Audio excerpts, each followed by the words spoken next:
வணக்கம் நண்பா. நாம இன்னைக்கு இந்த வீடியோவில் பார்க்க போறது என்னன்னு பார்த்தீங்க அப்படின்னா, ஒத்த ஓட்டு முத்தையா இந்த படத்தோட மூவி தான் பார்க்க போறோம். இந்த படத்தோட ஒன்லைன் எடுத்துக்கிட்டீங்க அப்படின்னா, ஹீரோ கவுண்டமணிக்கு 3 தங்கச்சி இருக்கிறாங்க.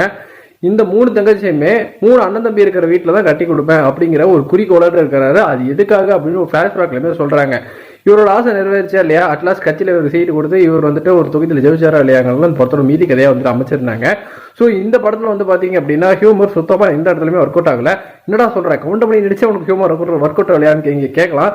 பட் இதில் கவுண்டமணி வந்துட்டு ரொம்ப அவருக்கு ஏஜ் ஆயிடுச்சு. இருந்தாலுமே இந்த ஏஜ்லேயுமே வந்துட்டு சுறுசுறுப்பாக நடக்கிறது, அவருக்கான ஆக்ஷன் பிளாக்லாம் வச்சிருக்காங்க. எனக்கு எந்த இடத்துலையுமே வந்துட்டு சுத்தமாக செட் ஆகல.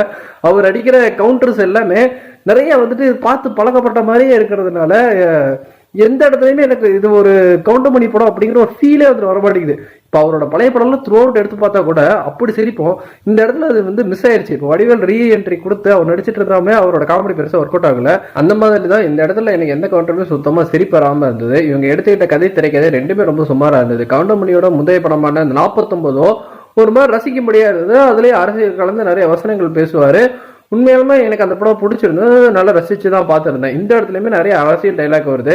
இப்போ கரண்ட் ஜெனரேஷன் நடக்கிறதெல்லாம் வந்துட்டு ரிலேட் பண்ணி பேசியிருக்கிறாங்க.